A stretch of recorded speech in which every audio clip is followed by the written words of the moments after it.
Oke, baik. Bismillah. Assalamualaikum warahmatullahi wabarakatuh. Kita teruskan kembali.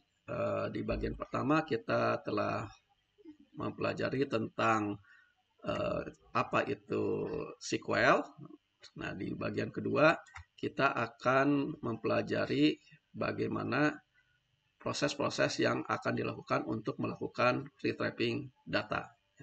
Data yang akan kita gunakan tadi adalah data fiktif ya yang diberikan oleh Microsoft, tapi sudah dikonversi ke dalam berbagai sumber, sebenarnya ke dalam SQLite. Ya. Nah, kita mulai dengan bagaimana cara menjalankan SQLite. Ya. Untuk menjalankan SQLite, kalau di versi berbasis Microsoft Windows, kita tinggal klik file SQLite 3 ya, untuk menjalankannya. Tapi kalau misalkan kita gunakan sistem operasi Unix atau Linux, ya, kita tuliskan SQLite 3. Kemudian kita tinggal enter. Kalau untuk membuka database-nya, kita gunakan titik open diikuti dengan database, file database-nya. Kalau kita gunakan command prompt, kita juga bisa tuliskan sekaligus SQLite 3, kemudian diikuti dengan nama file database-nya. Jadi tidak perlu lagi menggunakan command open. Nah, kemudian kalau SQLite ini sudah tampil, maka kita bisa lakukan operasi-operasi dengan menggunakan bahasa SQL. Tapi di SQLite lain ada beberapa bahasa manage tersendiri seperti .open ini untuk membuka database, kemudian .tables ini untuk menampilkan semua tabel yang ada di database tersebut, kemudian .schema diikuti dengan nama salah satu tabelnya, ini akan menampilkan skema atau rancangan dari tabel tersebut. Jadi contoh misalkan .table ini akan terlihat ada 14 tabel untuk data Northwind ini. Kemudian .schema product ini ditampilkan rancangan dari tabel produk. Nah, untuk komen ini karena bukan bahasa SQL, ya, bukan bahasa SQL, ini tidak bisa kita gunakan di RDBMS yang lain. Di MySQL, PostgreSQL ini tidak ada titik open, titik tables, dan lain sebagainya. Yang ada adalah bahasa SQL-nya. Itu yang berikutnya akan kita pelajari. Nah, data yang kita akan gunakan tadi adalah data Northwind. Ya, ada beberapa entitas. Tadi ada terdiri 14 tabel. Ini adalah rancangannya.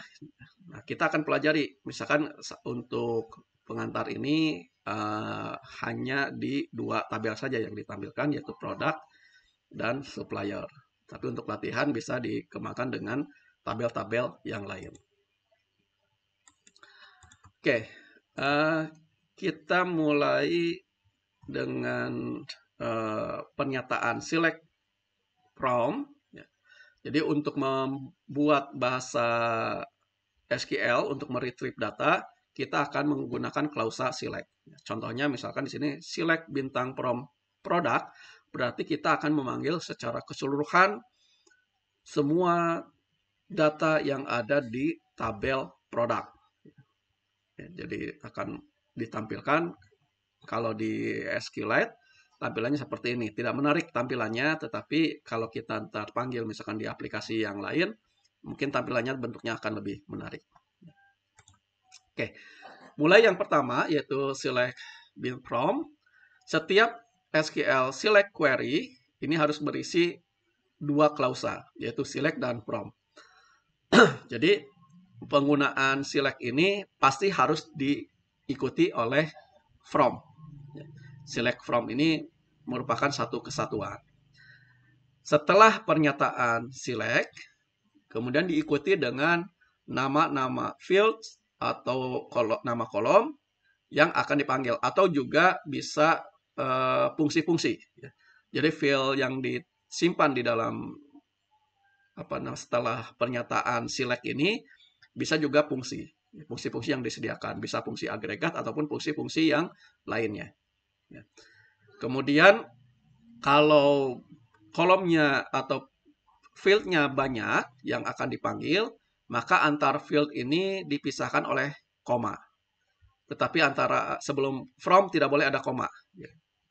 Jadi antar field-nya, antar kolomnya dipisahkan oleh koma. Juga field ini atau nama kolom ini juga bisa diberikan alias ya, untuk memudahkan pemanggilan. Karena kalau misalkan nama field-nya sangat panjang, kita bisa singkat, misalkan dengan satu huruf saja untuk memudahkan dalam penulisan.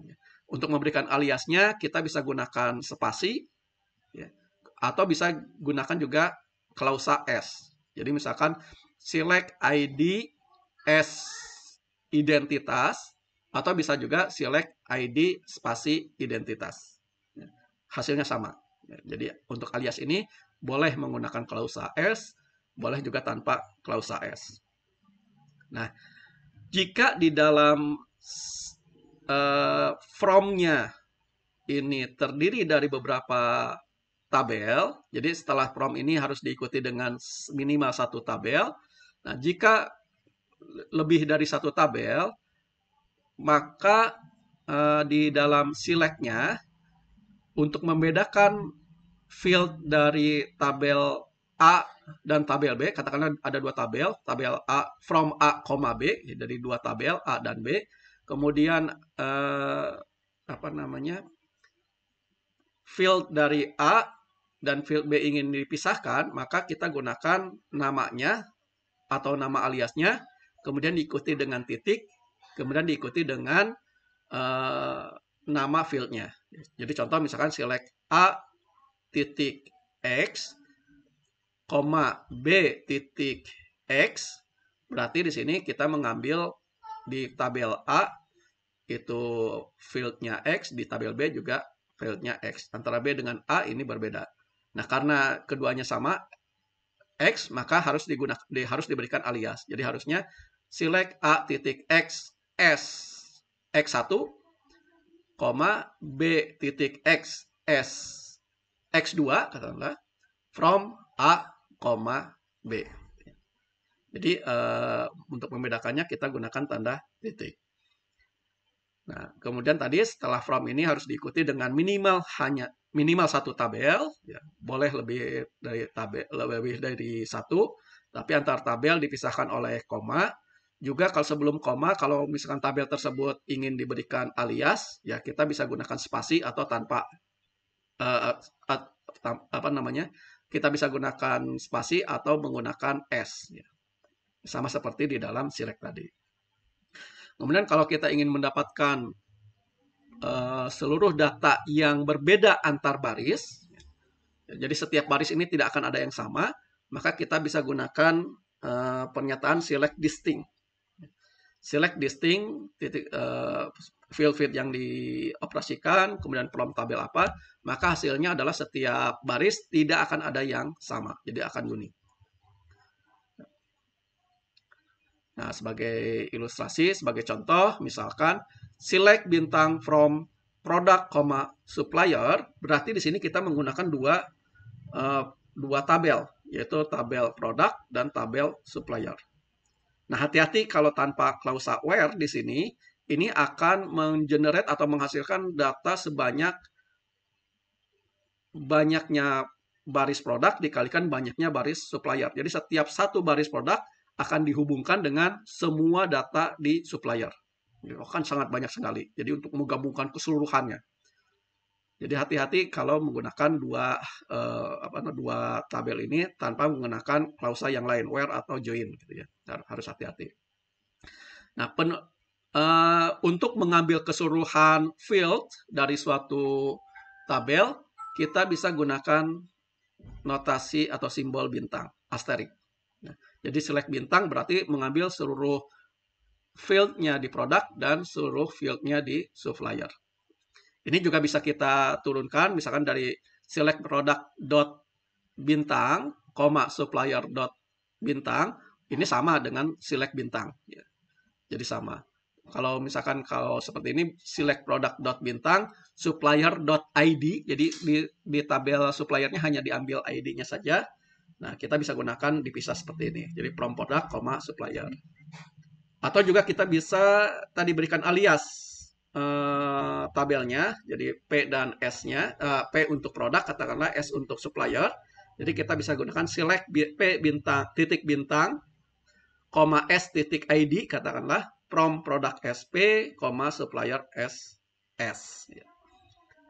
Nah, atau juga kita bisa gunakan tadi fungsi-fungsi ya, tidak harus tab, harus kolom, nama kolom yang digunakan. Misalkan kita gunakan select count dalam kurung bintang, berarti kita ingin menghitung berapa banyaknya baris di dalam tabel produk.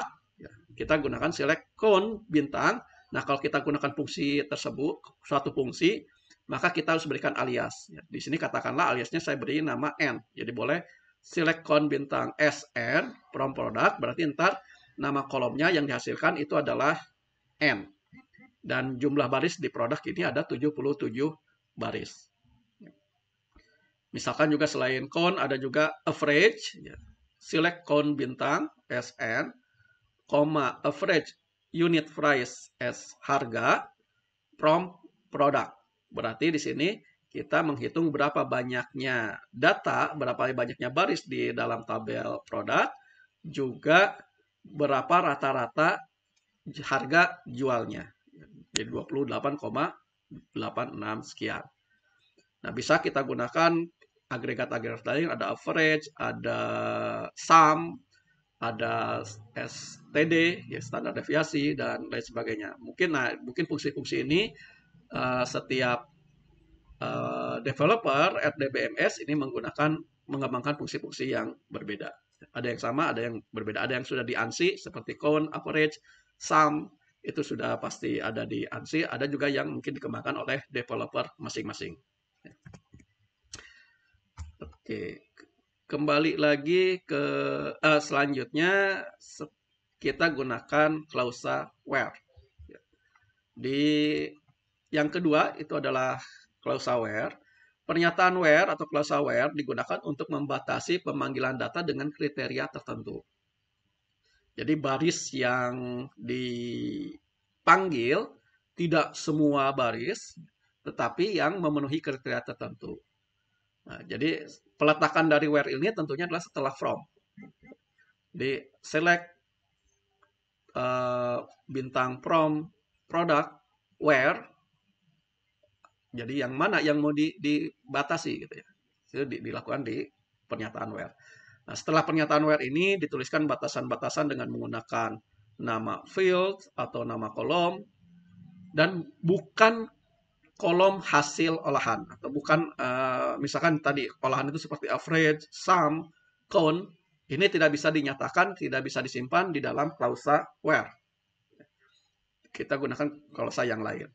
Jadi where ini hanya kolom-kolom yang ada digunakan dan ada di pernyataan select. Jadi kalau tidak ada di pernyataan select, ya where ini tidak berjalan. Jadi harus ada di select, kemudian dia hanya nama fieldnya atau nama kolomnya atau nama aliasnya. Ya, jadi tidak ada bukan kolom olahan. Nah, di dalam where terdapat beberapa kata kunci ya, sebagai operator, ada and, ada or, ada between, kemudian ada tanda operator sama dengan, operator pembandingan, dan lain sebagainya. Ya, yang mungkin kalau di dalam bahasa pemrograman umum ini mirip dengan if, ya, yang pernyataan pembatasan. Nah, contoh misalkan kalau kita ingin mengambil produk, semua data yang ada di tabel produk, tetapi yang unit price-nya itu lebih besar dari 50.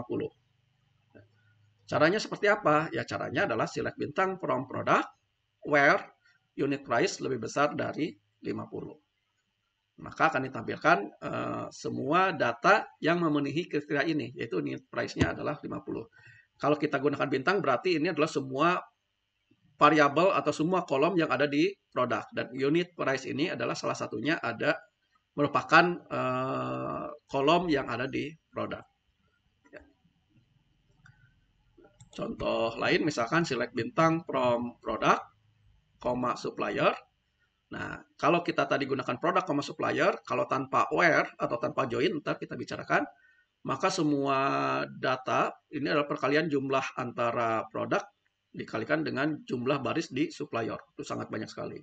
Padahal maksudnya mungkin hanya relasinya yang supplier ID di produk itu sama dengan ID-nya supplier di tabel supplier.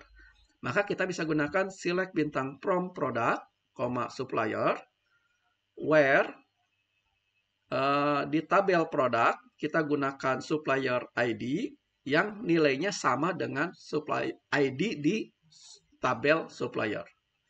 Maka ini adalah proses join. Ini dalam hal ini adalah proses join. Kita bisa gunakan pernyataan where atau ntar kita bicara di pernyataan join untuk menggabungkan antara tabel yang satu dengan tabel yang lain. Atau juga kita bisa singkat di sini atau kita berikan alias untuk produk dan suppliernya. Jadi untuk pernyataan where-nya lebih mudah. Jadi tidak perlu product.supplier tapi cukup dengan p supplier ID sama dengan s ID. Ini hasilnya akan sama persis.